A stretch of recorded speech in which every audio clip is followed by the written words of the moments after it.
पक्षीपुर नामक जंगल में गौरी कोई और कालू कौआ अपने दो बच्चों के साथ रहते थे। उनके बेटे का नाम जग्गू और बेटी का नाम गुलाबो था। कालू कौआ अपनी बेटी गुलाबो को बिल्कुल भी पसंद नहीं करता था। वो तो सिर्फ अपने बेटे जग्गू कौए से ही प्यार करता था। एक दिन जब कालू जंगल से लकड़ियाँ काटने जाने लगा, तब उसने अपनी पत्नी गौरी से कहा, गौरी गौरी, मैं जंगल लकड़ियाँ काटने जा रहा हूँ, साथ में गुलाबों को भी लेता जा रहा हूँ।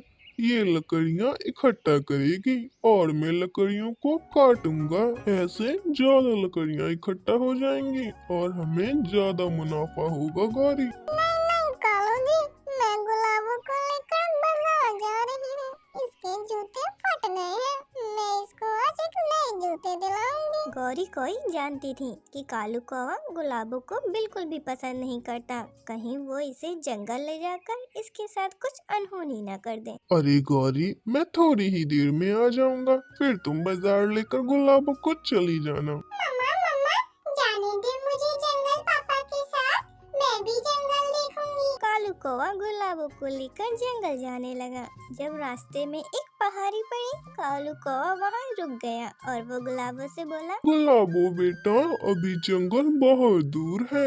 ऐसा करो, थोड़ी देर यहाँ बैठकर आराम कर लो, मैं अभी आता हूँ। ऐसा कहकर कालू कौवा गुलाबो को वहीं छोड़कर भाग जाता है और घर आकर झूठ मूठ की कहानी बनाकर गौरी को सुना देता है।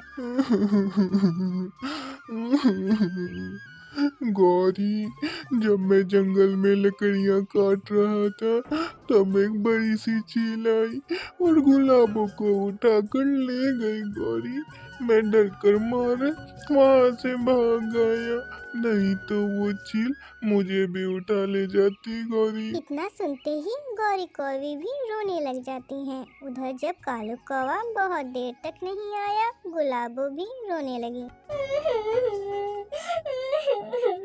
पता नहीं पापा मुझे यहाँ छोड़कर कहाँ चले गए। मुझे तो घर का पता भी नहीं मालूम, मैं कैसे घर जाऊंगी।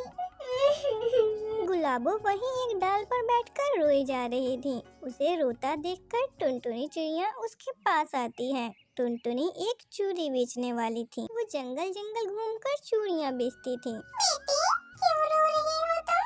मेरे पापा मुझे यहाँ छोड़कर पता नहीं कहाँ चले गए।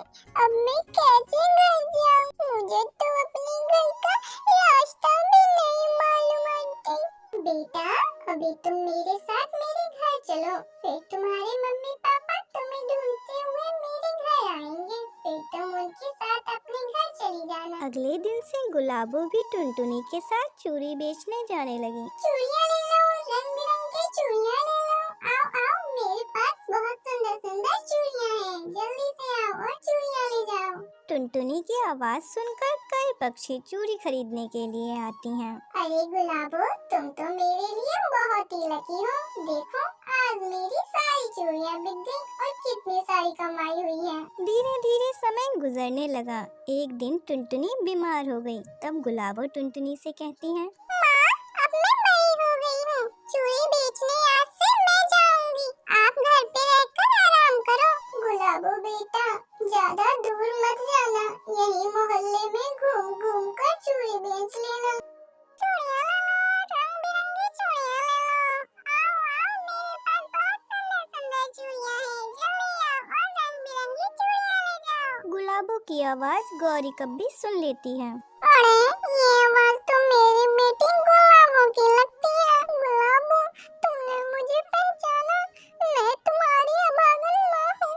आज से कई साल पहले तुम्हारे पापा ने तुम्हें जंगल में छोड़ दिया था बेटा, तब से मैं तुम्हें हर जंगल में ढूंढ रही हूँ। आप कौन हैं? मेरी माँ का नाम तो टुनटुनी है। आपको चूड़ियाँ खरीदनी है तो खरीदिए, नहीं तो मैं जा रही हूँ। गुलाबो बेटा, अपने पिता के गुनाहों की सजा तुम मुझे मत दो। मैं तुम्हारी माँ हूँ, मैं तुम्हारी माँ हूँ। मैं तुम्हारी टुनटुनी माँ से मिलकर तुम्हें अपने घर लाऊंगी बेटा। फिर गौरी कोई गुलाबो के साथ टुनटुनी के घर जाती है। टुनटुनी बहन, गुलाबो मेरी बेटी है, मुझे मेरी बेटी लौटा